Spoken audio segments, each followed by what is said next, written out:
पुराना हवेली एक पहाड़ी पर खड़ा था। यह अंधेरा और डरावना था। पेड़ों से हवा चल रही थी, बारिश खिड़कियों से टकरा रही थी, अंदर चूल्हे में आग जल रही थी। अन्या नाम की एक युवती अकेली बैठी थी। वह एक किताब पढ़ रही थी, लेकिन एक आवाज ने उसे बीच में ही रोक दिया। सीढ़ियों पर कदमों की आहट सुनाई दी। अन्या ठिठक गई। उसका दिल जोर से धड़क रहा था। वह ध्यान से सुन रही थी। कदम पास आ रहे थे। उसने धीरे से अपनी किताब नीचे रख दी। उसकी रीढ़ में एक ठंडी कंपी दौड़ गई। अन्या सावधानी से दरवाजे के पास पहुंची। उसने गहरी सांस ली और दरवाजा खोल दिया। दालान अंधेरा और खाली था, लेकिन दालान के अंत में उसने उसे देखा, एक साया। अन्या की सांस उसके गले में अटक गई। उसकी आंखें डर के मारे फैल गईं। परछाई टिमटिमाई, फिर हवा में गायब हो गई। वह धीरे धीरे दालान से नीचे चली गई। उसका दिल तेजी से धड़क रहा था। हर कदम के साथ हवा ठंडी होती गई। उसने एक उपस्थिति महसूस की। कुछ अनदेखा उसे देख रहा था। अन्या उस जगह पहुंची जहां वह आकृति खड़ी थी। वहां कुछ भी नहीं था। वह जाने के लिए मुड़ी, लेकिन एक आवाज ने उसे रोक दिया। यह एक फुसफुसाहट थी, धीमी और नीची, जो खुद दीवारों से आ रही थी। वापस मुड़ो, बाहर निकलो, जब तक तुम अभी भी कर सकते हो, आवाज ने कहा। अन्या का खून ठंडा हो गया। वह फंस गई थी। अन्या घूम गई। उसका दिल जोर से धड़क रहा था, उस भूतिया आवाज के स्रोत की तलाश में जो उस हॉन्टेड हाउस में गूंज रही थी। दीवारें उसके चारों ओर स्पंदित होने लगीं, मानो वे जीवित हों। उसे चक्कर आ रहे थे और उसकी दृष्टि धुंधली हो गई थी। और फिर उसने उसे देखा। अंधेरे से एक साया उभर रहा था। उसके सामने एक भूतिया प्रेत प्रकट हुआ। हर गुजरते पल के साथ उसका रूप और स्पष्ट होता गया। यह दालान से आने वाली आकृति थी, लेकिन अब यह अधिक स्पष्ट, अधिक परिभाषित थी। पुराने जमाने के कपड़ों में एक आदमी। उसके पारदर्शी चेहरे पर एक उदास भाव था। उसने अपनी ओर हाथ बढ़ाया। उसकी आंखें उदासी और एक मूक चेतावनी से भरी थी। अन्या पीछे हट गई। डर उसके दिल को जकड़ रहा था। वह चीखना चाहती थी, मदद के लिए पुकारना चाहती थी, लेकिन कोई आवाज नहीं निकली। उसकी आवाज उसके गले में फंस गई थी। भूतिया आकृति ने अपना मुंह खोला जैसे बोलने के लिए, लेकिन फिर वह उसकी आंखों के सामने गायब हो गई। हवा में केवल एक ठंडी ठिठुरन छोड़ गई। अन्या कांप रही थी। उसका दिमाग जो उसने देखा था उससे घूम रहा था। वह इस भावना को दूर नहीं कर सकी कि यह कहीं अधिक भयानक चीज की शुरुआत थी। भाग 4, गुप्त रास्ता।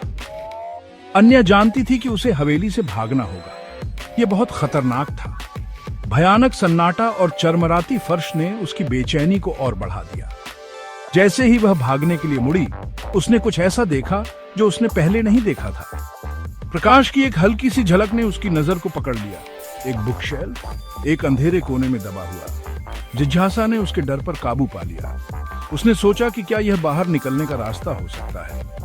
अन्या सावधानी से बुकशेल्फ के पास पहुंची। जैसे ही उसने उसे छूने के लिए हाथ बढ़ाया, उसका दिल जोर से धड़कने लगा। जैसे ही उसने उसे छूने के लिए हाथ बढ़ाया, बुकशेल्फ अंदर की ओर घूम गया, जिससे उसके पीछे एक गुप्त रास्ता दिखाई दिया। यह खोज रोमांचकारी और भयानक दोनों थी। बर्फीली हवा का एक झोंका उसे लगा, जिससे उसकी रीढ़ में ठंडक दौड़ गई। ऐसा लगा जैसे सालों से रास्ता नहीं खोला गया हो।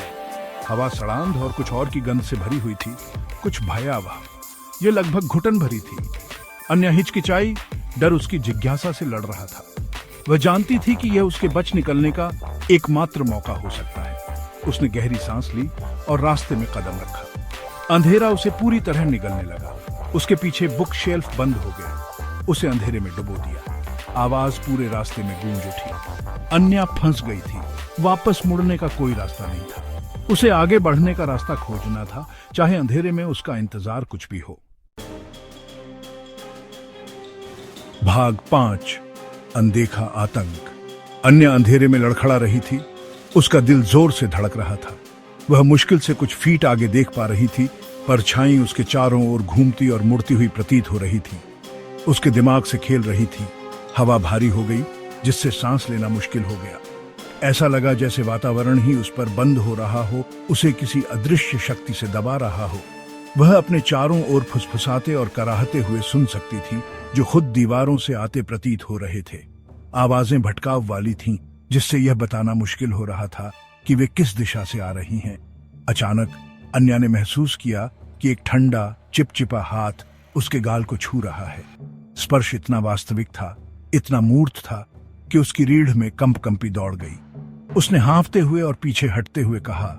उसका दिमाग दहशत से भर गया।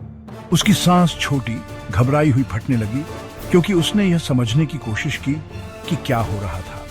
वहां कुछ था उसके साथ अंधेरे में। वह उसकी उपस्थिति को महसूस कर सकती थी, एक द्वेषपूर्ण शक्ति जो उसकी हरकत को देखती हुई प्रतीत हो रही थी। वह आंख बंद करके संकरे रास्ते से भागी, उस अनदेखे आतंक से बचने के लिए बेताब जो उसका पीछा कर रहा था। उसके कदम जोर से गूंज रहे थे, उसके चारों ओर फैले भयानक सन्नाटे के बिल्कुल विपरीत। फुसफुसाहट तेज हो गई, उसके चारों ओर डर के भंवर की तरह घूम रही थी। वे एक ऐसी भाषा में बोल रहे थे जिसे वह समझ नहीं पा रही थी, लेकिन लहजा स्पष्ट रूप से भयावह था। अन्य रास्ते से बाहर निकलकर एक छोटे धूल भरे कमरे में आ गई। हवा धूल से भरी हुई थी, जिससे उसे खांसी हुई, क्योंकि उसने अपनी सांस पकड़ने की कोशिश की। वह किसी ठोस चीज से टकराई और चीख पड़ी। यह एक दीवार थी।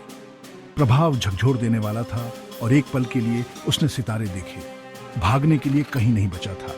दीवारें उस पर बंद होती हुई प्रतीत हो रही थी, उसे अपने ही डर की जेल में फंसा रही थी। अनदेखे आतंक ने उसे फंसा लिया था। वह अपनी गर्दन पर उसकी ठंडी सांस महसूस कर सकती थी। एक ठंडक याद दिलाती थी कि कोई बचाव नहीं था।